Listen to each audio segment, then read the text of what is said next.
Hello, this is Jonah Halper, President of Altruicity, author of Date Your Donors, and your host of the Pipeline Live. I am thrilled to be having you here today. Whether you are listening, whether you are watching, we hope that you get something out of today's discussion. And to that end, we're talking about doing more with less. I think this is a topic for nonprofits and nonprofit professionals that is extremely relevant, regardless of the size of your organization, whether you are brand spanking new and a tiny little organization or a big institution. And we all experience limited resources in one way or another. So today's topic, I think, is going to be very relevant to most people. We live in a day and age where anyone with $200 and an internet connection is able to start their own organization. So there are countless resources that are either cheap or free that you can absolutely use for your organization. And figuring out how to navigate the resources and more specifically how to stand out and how to be able to do a lot with a little is something that we're going to tackle today. In a brief moment, we will be introducing our special guest who will help us have this discussion today. But in the meantime, right now, I'm going to start off with a live poll. I want to get a sense from the audience. We're going to launch that now, where we ask, what resources does your organization lack in the most significant way? We want to get an idea of the pain points that you're experiencing at your organization, and therefore your feedback, and you've got a whole bunch of options to choose from. Underneath the video screen, you'll see a little widget that has the live poll questions there. If you want to take a moment now and answer those questions, there's a bunch of options to pick the one that resonates the most with you, the most painful for you of the bunch. And that will be helpful to give us an idea of which way to steer the conversation today, along with our special guest. Before we get to our special guest, I'd like to introduce a commercial sponsor, which is Raise It. Raise It is a crowd platform that lets you fundraise online, whether it's a crowdfunding initiative, whether it's a marathon, whatever it is, it gives you a way to build a community and get them to raise money in your behalf. And what I love about them also is that they are not commission-based. They are 100% just a fee for service, and therefore the money that you raise is your money. So we're going to share a brief video from our sponsor, Raise It, and then we're going to have a live poll afterwards for anyone who is interested in hearing from the Raise It team in case you want more information. So we're going to launch that Raise It video at this time. Hey fundraisers! Mailings? That can be frustrating, time-consuming, and costly. Just trash it. It's difficult parting with the past, but it's time to move on. I know it's tempting to spend weeks entering all that data into your system. It's enticing, thinking of all the mail merge crashes and returned envelopes. But we've got another way. A better way. Say yes to innovation. Say yes to cutting-edge technology. Say yes to Raise It. We're all about simplifying the process while accelerating the results. We make it easy for your donors, so the response is super quick. Here's how it's done. Your donors select an amount, enter their info, and receive a confirmation email, all within seconds. Compare that to the days and weeks that this exact transaction would take with a print campaign, and you need no more convincing. But there's more. Running multiple campaigns? No problem. We got you covered. At Raise It, the options are endless. It's no one-size-fits-all.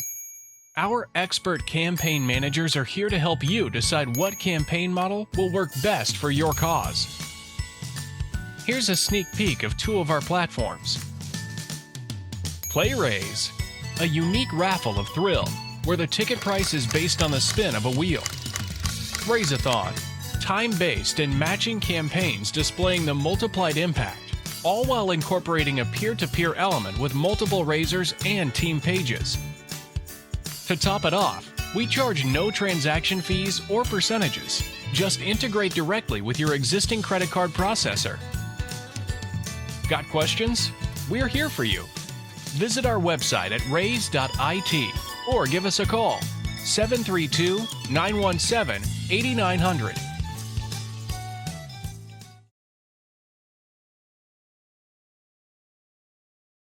I hope you enjoyed that sponsored video by the Raise It people. They are fantastic, great team. If you're interested in learning more about Raise It, there is a live poll question that is now active, and you are more than welcome to respond, and they'll reach out to you directly. That Raise It poll is available right underneath the video, and you'll see that there. Okay, so now to get into the meat of our program, we're going to be talking about doing more with less. And with that, I'm going to introduce my very good friend and mentor, Mark Neidig. Mark, are you there? I'm here, Jonah. Good to see you. Amazing to see you. You look fantastic as always. So welcome to the show. This is your Thank first you. time here. This is a new show. It's really exciting to be able to get you on here and talk about this specific topic. The reason why I thought of you is because I think from my experience with you is that you're uniquely suited to discuss this because of your career and the type of work that you've done and being able to do a lot with a little. So if you could take us back, we met 10 years ago. I was running a conference for nonprofits on innovation and like new best practices in the field. And we met there. We clearly hit it off. We became friends. We've stayed in touch with each other over the last 10 years. I've come to you for advice. We've had meals together. You've come to my birthday celebration, right? We've maintained a relationship over the last 10 years. Give the audience an idea, we met 10 years ago, of your kind of career trajectory, how you got into the world of philanthropy, and then what you've been doing over the last 10 years. Sure. Well, thanks for this opportunity. I'll tell you, I have loved every minute of our relationship. And I loved it when you wrote the book, Dating Your Donors, because we have lived the very thing that you talk about and the very thing that we live. It's about relationships. And my career started in manufacturing. I was a vice president of administration for a manufacturer back in Indiana. It was a family business, and I loved every minute of that. It just was a great opportunity, not only to work with family, but to use my business skills that I had gotten in college. But I made a trip to Africa, and it was during that visit that I really felt the need to broaden my perspective, my life, my goals, and my ambitions. And I wanted to make a difference. And I found out that I could actually use my education and my skill sets to change the world by being the national director of a medical mission over in the Gambia, West Africa. When I came back to the States, it was kind of like, I wasn't on maternity leave. I didn't get my job back. I made the choice to leave the business. And that's when I made a very calculated decision to go into the nonprofit world. I didn't have any experience in that, but someone saw qualities in me. He was the president of the local hospital, and he gave me a chance to transfer some of my skill sets into nonprofit. Long story short, I went through several hospital systems that I worked with, large and small organizations. And in 2009, I was invited for an interview to be the executive director and CEO of the Kansas Cancer Research Foundation, which was based in a place called Erie, Pennsylvania. Never had been there before, other than mentioned in a movie or a song or on the news because of so much snow. I had never been there, and it was an opportunity to fund and promote a very unique cancer treatment using radio waves and targeted nanoparticles. Started out as the only employee. We were as large of an organization to have 7 employees at one time. We ended with 4. And through that process is when I met Jonah, and we took a lot of ideas, we took a lot of risks, and we were able to accomplish our mission, which is something that nonprofits rarely ever do. And it's not because it's not achievable, but I think sometimes we lose focus. And that's one thing I want to talk about today is just keeping the focus on what we do. But I had the opportunity to do that. We closed our doors in 2014, and I moved down to Florida, where I did consulting for the past 6 years, along with several other positions that I've been able to help organizations in interim basis. Most recently, 3 weeks ago, I started the HIV Cure Foundation. at the invitation of an individual that offered me some seed money with the express purpose of finding a cure and start saving lives through HIV. So that's where I'm at today. That's amazing. I know you mentioned, it's funny because you kind of glossed over it, and it's the main substance of why I invited you on. You mentioned how you came to Kansas Cancer Research to help them with cancer research. And you went from, just you being a single employee to have 4 staff members, but the magic and what you did, the outsized impact of the cancer research organization that you were working with was astronomical. In other words, it was the stuff of national recognition. It was really, really impressive. Can you speak to a little bit of what you did there that that I think was unconventional and will help our conversation when we talk about doing a lot with a little? Yeah. Um, I I went into a room where there was just a desk, and I had to like start to create everything because, and that's what I'm doing right now with the HIV Cure Foundation. It's like you have a concept, an idea, you know where you want to go, and yet there's nothing in place to do it. Now, the Kansas Cancer Research Foundation had volunteers running operations for about a year. They decided if they were going to accomplish their mission, they needed to hire somebody.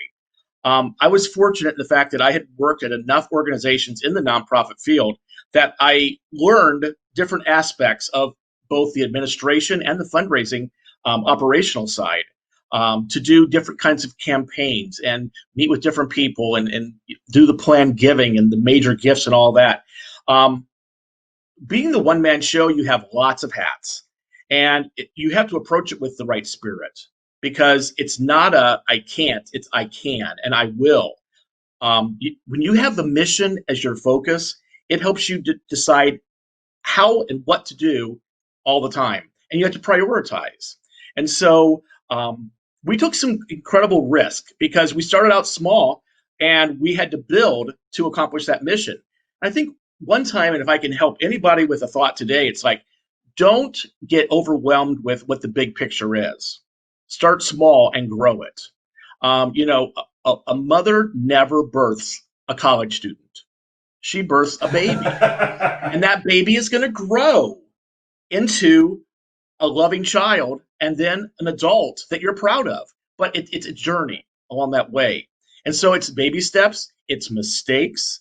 I look at it and say, okay, I might take a step backwards and then 2 steps forward. And there are times when I've taken 2 steps back and 1 step forward. Just don't repeat it. Don't trip over the same stone again. Learn Okay, from. so tell me what you did at Kansas that was it's, yes, we all have failures. We have to take a step back to be able to take 2 steps forward. Tell me specifically what was it that you did at Kansas that had that kind of outsized impact, and we'll go further down the rabbit hole Sure. on the taking risks, because I'll definitely want to segue into that piece. Absolutely. Probably the thing that the biggest game changer in the organization was in 2010. I was watching the Today Show, plug in there for NBC right now. Watching the Today Show, and Demi Moore came on the show one Tuesday morning, March 1st. How do I remember these things? Because it was so monumental and in the journey of the Kansas Foundation. Watching Demi talk about the Pepsi Refresh Project, and it was what Pepsi was doing in lieu of doing Super Bowl ads. They were going to give 13 or 12 million dollars in a year's time to nonprofits that were doing something refreshing. And you could apply to get a grant, and you had to be a part of this voting process. So I'm watching this going, man, this is something that could really help us. There were 2 grants for $250,000. So I went to the office, set up the paperwork, applied that afternoon, and they said, well, you've already missed the cutoff for March, but you know what? We've got you in for April. So during that period, we didn't have a Facebook page. We didn't have an Instagram page. We didn't have a Twitter account. I didn't really even have a database at that point because we're still young. And yet it's like, it wasn't, I don't think we can do this. It's like, we're going to do this. But then I'm like, okay, I'm competing against New York City and Chicago and LA. I mean, how can we do something so big and we're so small? It's about gathering the volunteers, the the guerrilla marketing aspect of getting people to believe in your cause and doing things on your behalf.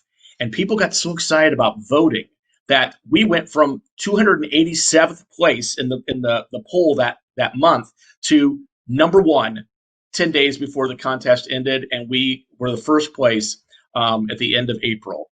$250,000 was something that truly was, beyond what we really thought. My board thought I was crazy, and yet, I take risk, and I take calculated risk, because it's important that you don't know if I don't live with regret. I always try to do the unthinkable. And by doing that, you can accomplish great things. Now, we had another thing that happened to us. The next day, May 1st, I get a phone call from the people that were administering the contest, Global Giving. And they said, oh, by the way, Mark, do you do animal testing? And I'm like, well, you have to do animal testing for cancer research in order for the first patients to be able to be treated in a human setting. And they said, well, Pepsi can't fund animal trials. And I'm like, whoa, this was on the application. And so what we did was, she says, well, if you can just rewrite your application and use it for something other than research, we'll still fund you. So we did things like, I hired my first employee who was a project manager, so he could manage this whole Pepsi Refresh project. And then we had money allocated for social media, for text giving, for Capitol Hill briefings, for conference attendance, and things like that, so that we could get our name, build our audience, and change the world. But that still didn't fund my research, which is what we're out to do. And so what I loved about the contest was that so many people were so proud of the fact that they engaged their friends and got them to vote. And I had a gentleman call me from the middle part of the country, and he said, Mark, I just wanted to tell you, I'm so happy that you guys won. He goes, it was because of me. Because he goes, I told all my friends, and they told their friends, and they told their friends. He goes, if you guys probably wouldn't have won if it wasn't for me. I says, well, I have some good news and I have some bad news. He goes, what's the good news? I said, well, we're still going to get our money. I said, the bad news is I need $250,000 for research now. And this is where Gerald Panis wrote the book, How to Never Get a No. And how that happens is you have to know your donor. And I had been working with this gentleman for almost a year. And I was working him up for a larger gift. And he had given like maybe $50,000 the previous year. And I just asked him, I says, well, would you? He goes, what if I would give the $250,000 for the research? Would that help you out? I'm like, how did I just raise $250,000? I hardly even ask him. But it's putting that person in the right place at the right time. So that's one example of how we took something out of nothing and we're able to engage lots of people that then are now lifelong friends, lifelong followers of the work, and that's how it happened. Well, you mentioned you also gained lifelong friends and you had this incredible reach. I do know that you also had some celebrity engagement. So talk a little bit about your engaging celebrity, because I want to go into, after we talk about this, we're going to talk more about the risk aspects. But I just want to make sure the audience gets full context and the depth and breadth of the impact that you had with, like you said, the limited resources. Yeah. So once we get that picture, we'll go, like I said, we'll talk more. So give us a better idea about the celebrity engagement that you had and what that looked like. Yep. Great. So I hope my former assistant is not listening to this podcast right now, because she walked in my office one day with the mail, and she had printed out a couple emails and said, these came to the general mailbox, Mark, and it's from this Kevin at glennbeck.com. Is this trash? I'm like, no. Do you know who Glenn Beck is? And she's like, not really. Well, for those of you that don't know who Glenn Beck is, he's a good friend of mine now. He's a polarizing individual in the media that is very opinionated. He talks about politics. He talks about religion. He talks about the stock market. He talks about anything that could be potentially controversial. And this Kevin talked to me about the fact that his mom had breast cancer. What can we do to help? And I said, wow, Kevin, I'm going to be in New York next week. Can I come see you? And he said, I'd love that. So we set up a meeting. Did you actually have a trip to New York, or did you make that up because he wanted to meet with you? Well, I said goodbye to Kevin. I got off the phone and I got on my computer and bought a plane ticket to New York. I'm going to New York. But you know what? That you've got to be ready for that moment. And at that from that time, Kevin and I have become friends. Actually, he has been a reference for me professionally because of the relationship we built and the trust and just the camaraderie. But Glenn ended up having a fundraiser for us. He did a show on his television. You came to the fundraiser, and it was a great evening. We raised over $100,000 from affluent people in New York City, and got to meet Glenn after the show. And it was one of those things that Glenn did so much good for us. At the same time we were talking with Glenn, we had been a part of what was called the Pink Well Challenge. And it was a gentleman who owned oil wells in Texas, and he painted one pink to raise money for breast cancer research. And he partnered with Ellen DeGeneres. And again, another viral contest, kind of like the Pepsi Repressed, but it was one for $25,000, only $25,000. So while we were participating in that, we had the opportunity to communicate with Ellen's team. And we were promoting her show, giving out the money, all this kind of stuff. And I had to laugh because, there couldn't be people on two different spectrums than Ellen and Glenn. And yet their commonality was the fact that they both hated cancer. And they hated the fact that the current treatments, chemotherapy, radiation, was horrifying. And it was terrible. And the fact that we needed a better way to treat it, and we had the solution. And they wanted to be a part of that. So they had the audiences that I never could have reached, and could have gone out and met with these people, and they talked to their audiences, and it was very transformative. So it didn't come without, and we're going to talk about risk in a minute. So I'll talk about what the risk was of doing that with my board as we move forward. So. Sure. So, okay. So you segued really nicely for me there. So what I want to talk about first in the program is the idea of taking risks. Because when you're talking about doing more with less, you're doing things that are not necessarily conventional, right? You're doing things that are, to be unexpected. It's uncharted territory. There's no manual. It's not like, from page 86 to page 105, this is how you do it. You kind of have to, like you said, take risks. But I would imagine, just like I know from my own experience, I know from my experience, and from plenty of other people, that risk is not necessarily appreciated, right? You can work in an organization and playing safe or being conservative, doing your job as someone might think, or what they think your job should be, is the way to go. So the idea of taking risk is something that you would need to get your leadership buy-in. That could be your board. It could be your supervisor. It's not something you can necessarily do in a vacuum. Even yourself, who came in as the one employee, so you report to any other staff person, but you have to report to a board. And I'm sure when they were drafting your job description, they had a pretty good idea of what they wanted you to do, what they didn't want you to do. And I don't think they imagined you getting onto the Ellen, doing stuff with Ellen DeGeneres or doing stuff with Glenn Beck was, built into that job description. So I'm curious to know, what your thoughts are on how you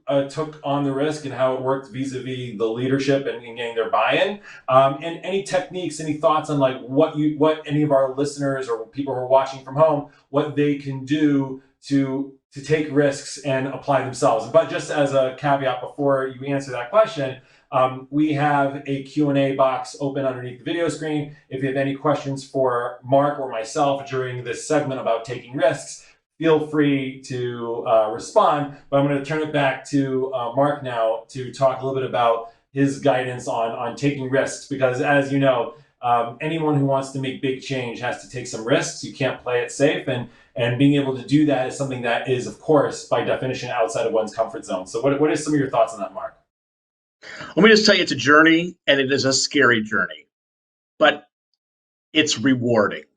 And I feel like you can't be an effective leader if you don't take calculated risks. You have to determine that the finish line is the most important thing you can do right now, and that means that you may take a step backwards to get two steps forward. My wife and I went to a little town called Ocala. It's just outside of Orlando, about an hour, and we're on our way home after a show, and the iPhone map said that we needed to go this other way, which was way out of the path that we had come on. And we thought, oh, this is so stupid. Why is iPhone doing this? And so we took the chance that we knew what we were doing. And what happened was the road was closed in the evening for road construction. And we got detoured about 45 minutes out of the way and got home at a very insane late hour of the morning. And I had to think about, like, what would have happened if we would have just done what they told us to do. We would have been home before midnight. But because we took that risk, we learned. And for me, it was a lesson I learned: obey iPhone map. Now, why do I say all that? Because, like I said before, it's a journey that you're on. And you have to realize that, like, I've worked in research now for quite a while in my career. And it's like, you have to understand that you're going places that's never been gone to before. And you have to be willing to take those risks. Jonah mentioned about reporting to a board or to have a person that supervises you. I think the most important thing you can take away from this today is always communicate. Have an open door of communication, letting people know what's going on so that you can manage those expectations, so that there's no surprises. Because the last thing I want from a staff member is for them not to tell me something's going on. I find out in the news, or I find out through a donor. The same thing is true of your board or your boss, and communicate with them what's going on.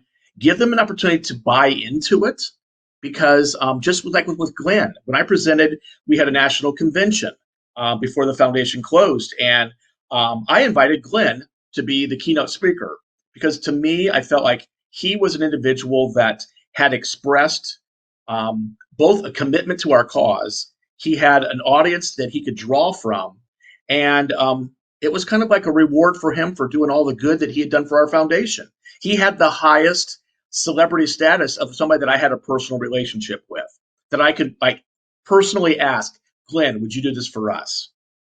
And when I told the board, our local newspaper literally went crazy.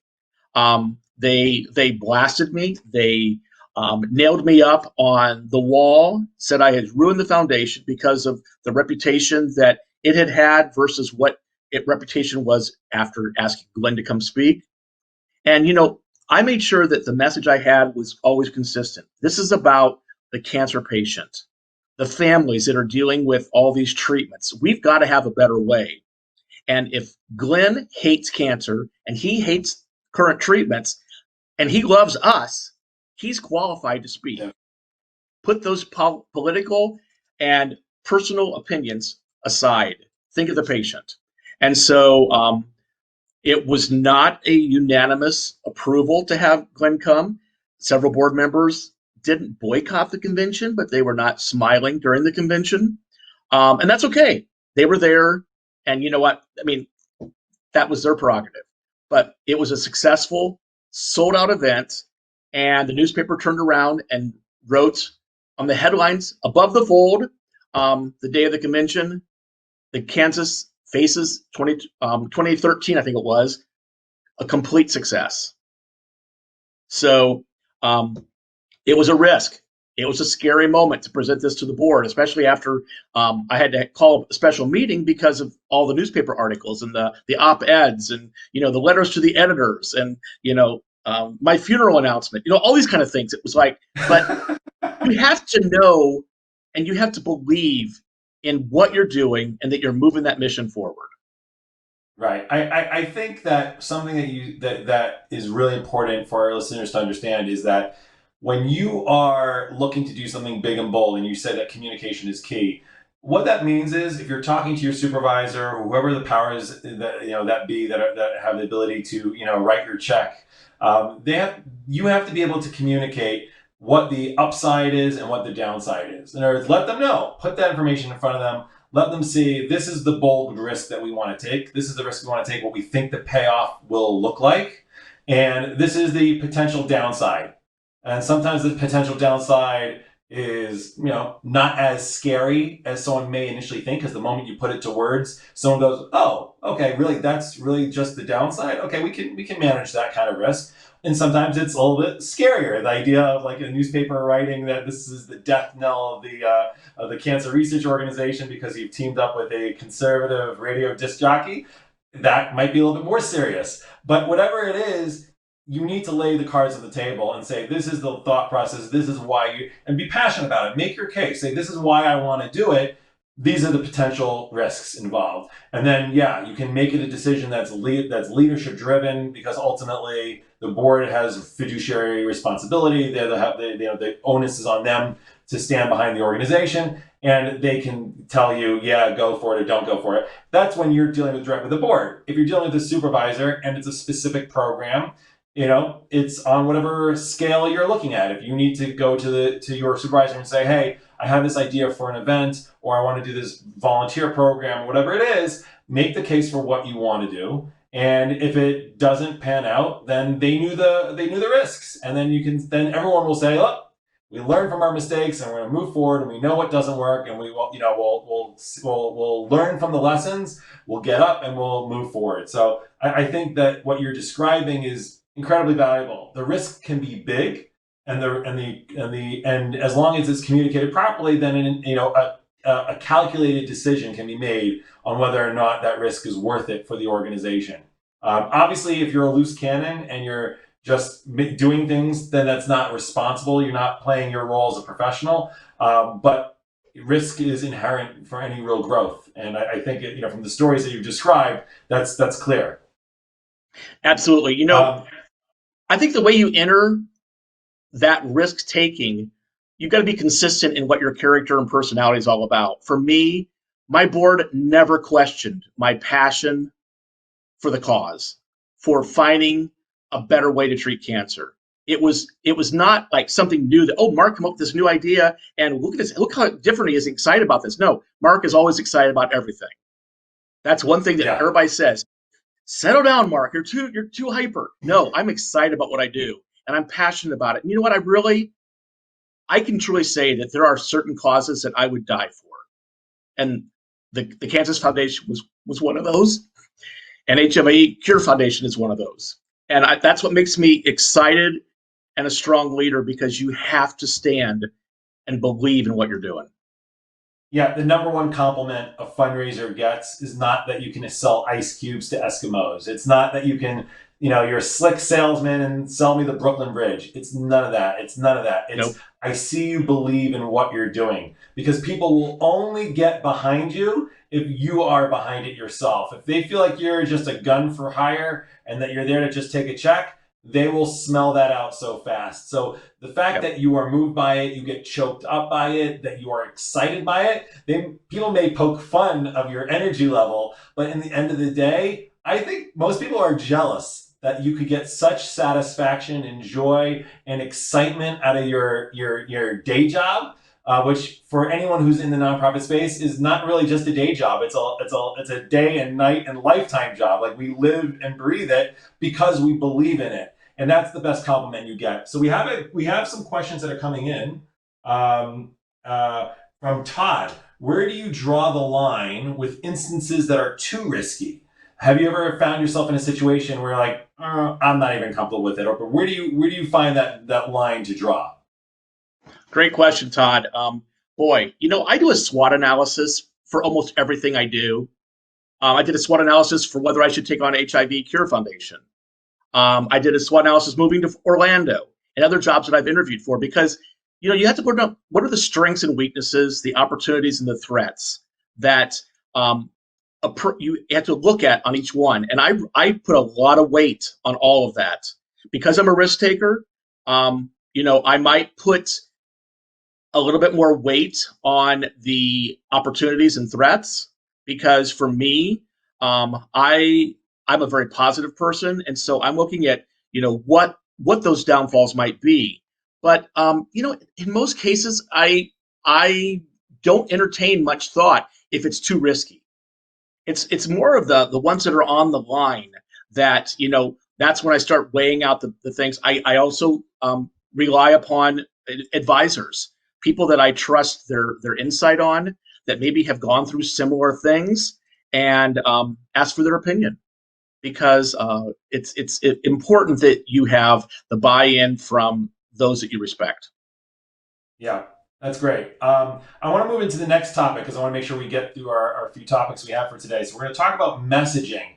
I think that when a lot of people talk about this, featured very strongly in the poll about the idea of not having to do more with less and not having the resources available. I think a lot of times people struggle with, how do I get my message out? How am I able to be, if I'm a one man or one woman show and I'm able to, have a strong reach? I think messaging and reach is a big challenge for a lot of people. So I guess my question for you is, when you're creating your messaging, what are you able to do that will make you stand out in a bigger way? Like what kind of messaging is stuff to think about?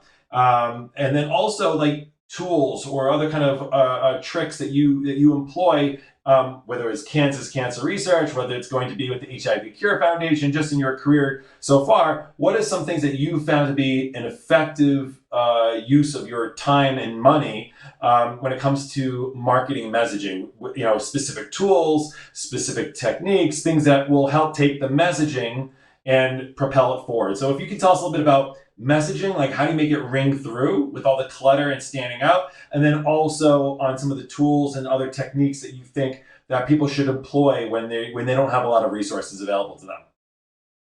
I love to communicate, and for me, you have to know what you're going to say. A mission statement is valuable. It can be fluid. It can be something that evolves over time, but you've got to have a mission statement that is your talking piece. And by having a mission statement, you can rely back upon that for everything you do. If what you want to communicate doesn't enhance that mission, then you're wasting time, resources. Um, it's just so important to know what you want to say, and you have to stick to that message. When you create your message, one thing that I have used, and I've done this for about the last 15 years now, is create a message tree where I have the message, and it can be for your mission statement as well. It can be for a campaign that you're ready to run. But you have the message you want to portray, and then all the different platforms that you're going to share that message on, and then how that message is going to be displayed. So you may say something, and I do this for my audiences too, because I had a presentation that I did for 5 years at the Kansas Foundation. And I would tweak it a little bit each time new technology came out, new research was presented to us, but our mission was always the same. But the audience was different. And so I could go in, I never took note cards. I had a PowerPoint, but I never took notes to run it, because you've got to know this is your talking from your heart, and it's got to be something that it just rolls off your tongue.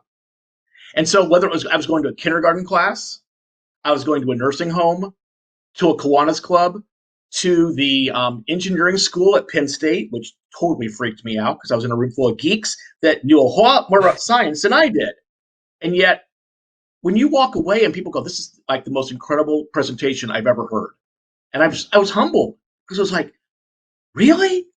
From me?" My dad used to say when he was living, you shock me, Mark, because I was kind of like on the creative side, more like the artsy guy, and for me to be up talking about science things was just like a joy to him, because he couldn't believe that would come out of old Marky. But it was one of those things that when you know your message, you have to evolve that message to continually be present. It has to be compelling.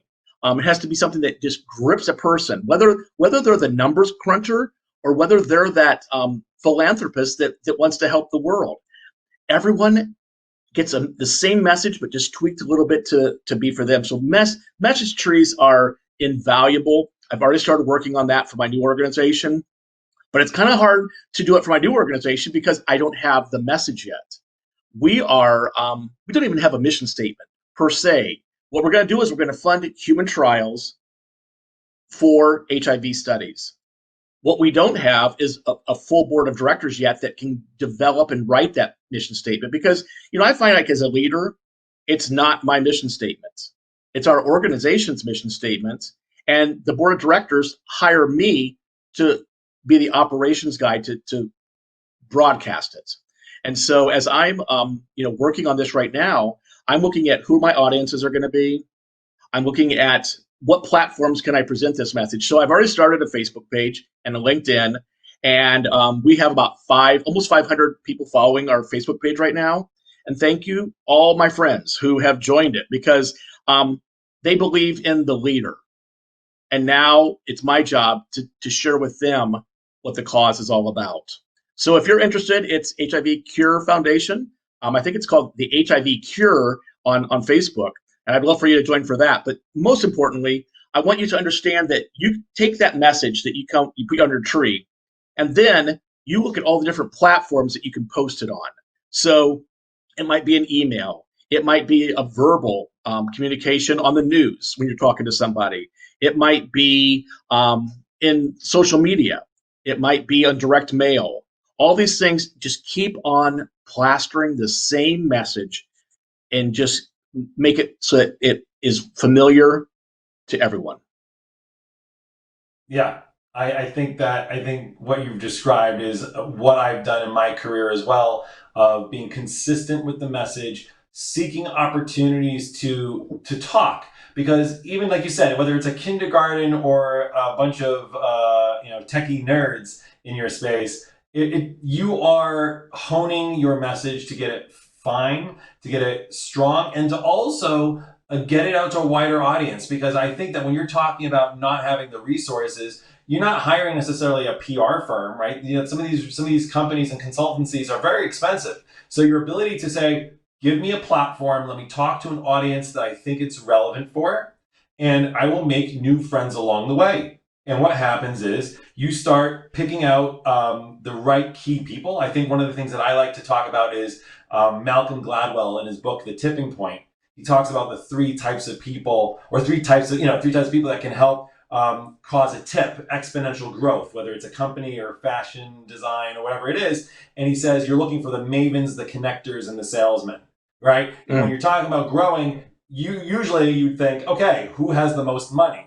But the reality is, if you focus on mavens who are experts in your field, and you develop a relationship with them, it adds credibility and gravitas and the ability to use them as an ambassador for your cause. You have connectors. They're the people who give you the reach, right? We all know the connectors. They're the ones who seem to know everybody. And not only do they seem to know everybody, they know everything about them. They're like, isn't your daughter on the rowing team at this university? And they're like, yeah, how did you know my daughter's on the rowing team, right? Like they know a lot about a lot of people. And that gives you a reach that you didn't necessarily have. And then the salesmen are the people who know how to package what you've got to offer with all the credibility and the gravitas that they may have brought to the table and bring it to the networks of the connector. The connector says, oh, I know somebody in this industry. I know somebody who is part of this country club who would love to have you there, right? The idea is that you find the right people, and that costs you time. It doesn't cost you dollars. So the ability to say, okay, let me look for the right people, be cognizant that it's not just chasing the dollar, but rather chasing people who can help advance the mission, and then the money will come. So knowing that you're focusing on those people and it gives you permission to constantly rehearse and work on your script and the language that you do talk, that you use to talk about your organization. If you talk to somebody after your 50th or 60th, presentation, people will hear you and do like what you said to you, like, that was an amazing presentation. Well, I suspect, Mark, that your first time you ever did your presentation, it was not as impressive as your 60th time. Is that a fair estimation?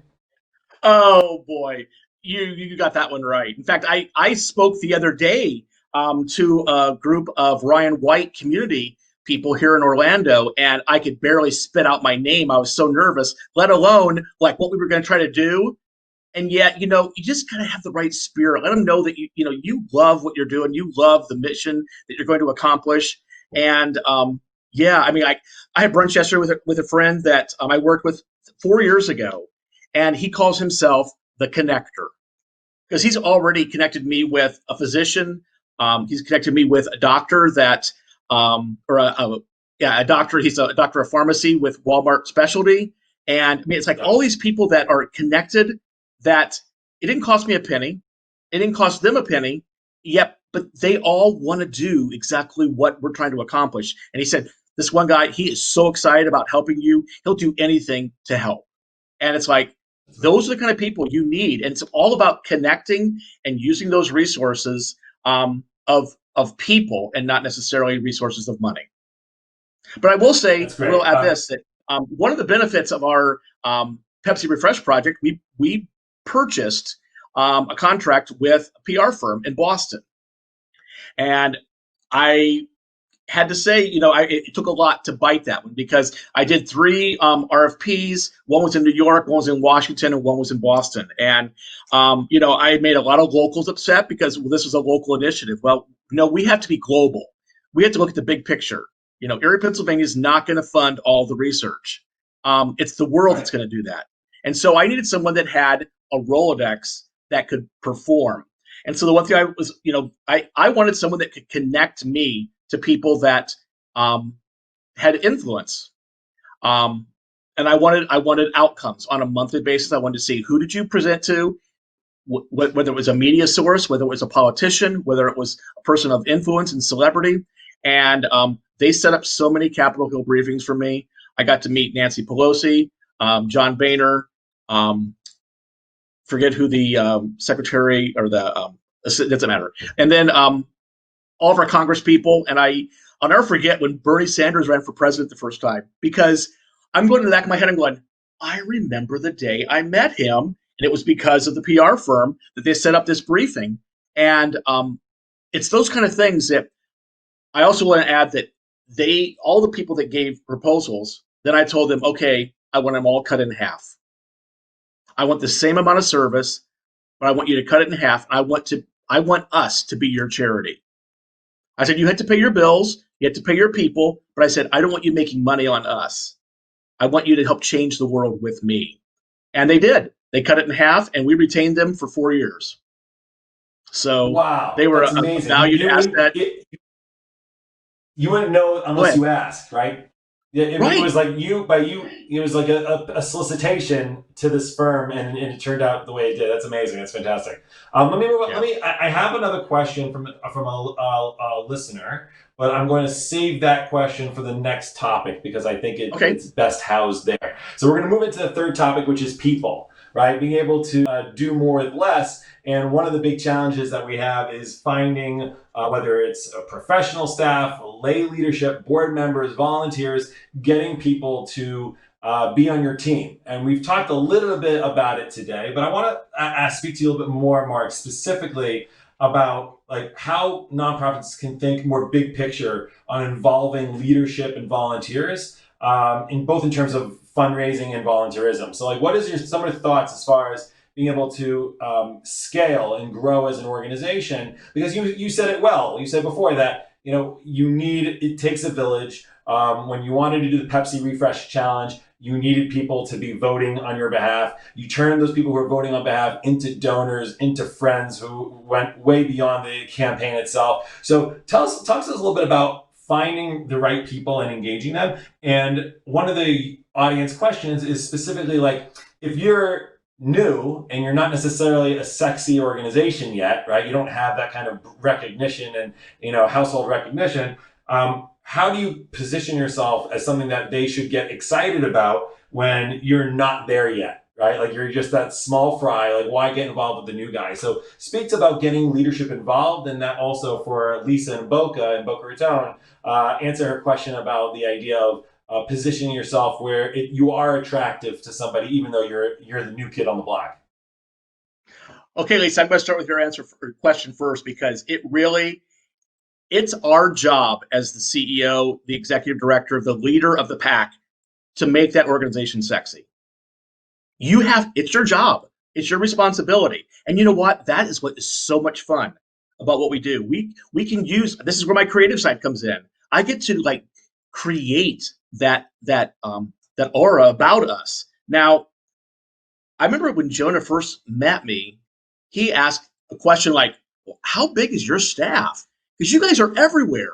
I see you everywhere on social media. You're all over the country speaking to people. And you're like, how many do you have? At that time, I think I had 3. He's like, no way. It's hard as a leader of a small organization because you have to do it all. I mean, like, I wear every hat in our organization right now. I'm trying to learn the new database that I got, which was charityengine.net. A little plug in for them because I love the platform right now. But you know what? That? What's Charity Engine. It's kind of like Blackbaud for pennies on the dollar. And for a starting organization, I mean, they have everything I need. Plus, it's a robust CRM, and they they're processing everything from the donation side with low rates to email campaigns and the whole work. So I'm learning that now as we ramp up for the year-end giving and things like that. They helped me immensely because of the relationship we built to get our ability to accept credit cards on World AIDS Day, which was a 2.5-week turnaround, which normally takes 6 to 8 weeks. So, I mean, like, it was intense, but we got it done. And right now I'm the creative, so we're doing branding. I'm the fundraiser. I'm going out talking to people. I'm the face of the organization. I'm trying to learn the science behind it, and I'm learning the audience because those living with HIV have been plagued for so many years with both a stigma in the community and the illness itself. And we're here to help heal. And that's what I'm so excited about is this opportunity.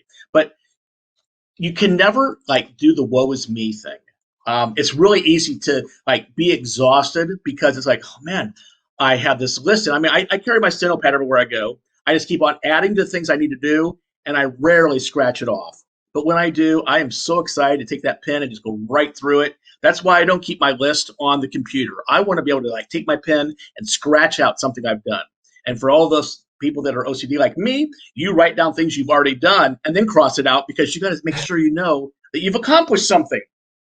But the day comes when you understand what is most valuable for what you have to do and what you don't have time for. Yeah. What can you let go of? What can you delegate to somebody else? So that transition into how do you pick the right people? Sometimes it can be a volunteer. I look at volunteers just like I do an employee. I can fire a volunteer. You have to be able to fire a volunteer. When I was working in the hospital and I had about 150 auxilians that were reporting to me, I had to fire the president of the auxiliary one time because she violated a HIPAA law. And, she went through my training. She knew it well. She actually helped me with it, and she broke it. And that wasn't very much fun because, it's like, do you add a 0 to their pay or do you take a 0 off their pay? But you have to treat your volunteer just like you do an employee. But the thing you have to do, and I mean, I look at this, I go, you don't want a complete organization of mini me's. They can't be clones, so everybody can't be Mark Neidig. You want diversity within your organization, both of sex and religion and lifestyle, the whole thing. You need diversity, but what everyone has to be one spirit kindred on is the mission. And so when I'm looking for an employee, the first thing I look for is what is the spirit that they portray? Do they live our mission? Is it something that they would, put all their heart into? The skill sets are secondary.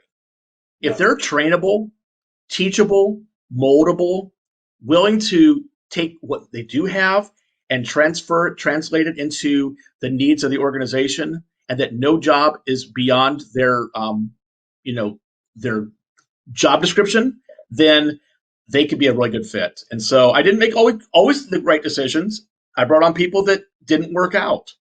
But all in all, I had the best team, and I look forward to growing this organization to be able to do the same. With board members, I'm struggling with this right now because I'm trying to frantically get a national board of directors together that bring a tremendous diversity. So what I do is I do a matrix of how I set up my board: geographics, um, sex, male or female, orientation, race, skill sets, and I map it all out because I want to make sure I have representation from all the country, from all kinds of people that are in that country, and can bring the skill sets that can advise me as I need. I have already told each board member, I'm not planning on having you be a working board member. You all have a job, and you've hired me to do my job. My job is operations. Yours is fiduciary, making sure I am held accountable. And so I'm creating this matrix that I have used in many organizations now, and I've used it in my consulting the same way, where it's helpful to understand it's not just a group of people that are your friends. That's not all bad if you have friends on your board, but you need people that can really help move your mission forward. Yeah, I think the one thing I've experienced when it comes to recruiting lay leadership, volunteers, is from the project management approach of being able to clearly define where their job begins and ends. I think a lot of times we will say to people, I want you to get involved, right? Like that amorphous language of get involved doesn't do anything for anybody. No board member wants to just get involved and sit on a committee. You can completely waste their time on a committee if they're just sitting there and rubber stamping and playing. If their role is fiduciary as a board member, then that's what their role is, and you're making that clear to them, and that's what you described.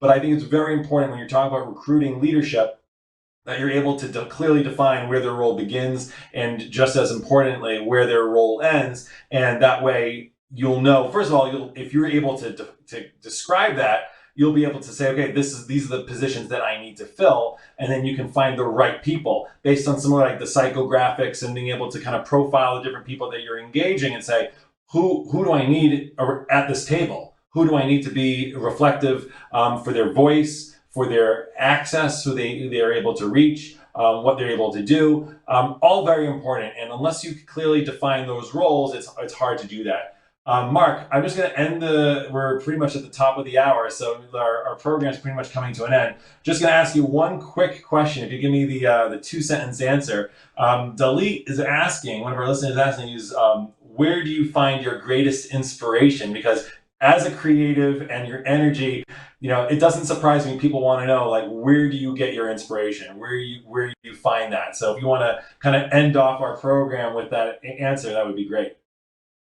I'm a very spiritual person. I have a relationship with God, and I think that is what drives me every day. And then when I connect with people that are of like thought process, when I meet people, the reason I want to meet them is I want to find out what makes them tick. And I love meeting new people. I go into a room of someone I don't know a single person there, and I walk out with a bunch of friends. And it happens everywhere I go because that's my purpose.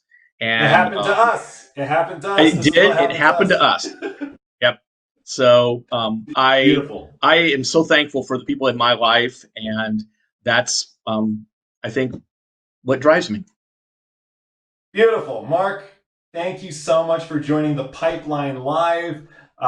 It was fantastic to have you. Obviously, if people are interested in getting in touch with you and even maybe getting involved with you, how can they reach you? They can reach me at MAN, my initials, MAN, at HIVcurefoundation.org. And please, I can't wait. Or just message me on Facebook. I'm right there too. Perfect. Thank you very much for participating, Mark. We will be in touch. I'm just going to close out the program, and we will, we'll catch up with each other. All right. Thank you all for participating in Pipeline Live today. Make sure to visit us at www.altricity.com/pipeline live. You can register for upcoming events. As soon as we have the next guest, you will see them on the site, and we will promote it everywhere on social media. You want to visit my company page is altricity.com, and my book, which is Date Your Donors, which is right over here, Date Your Donors, dateyourdonors.com. You can see the book there and purchase your books there. Thank you very much for participating today, and we look forward to seeing you next time. Be well.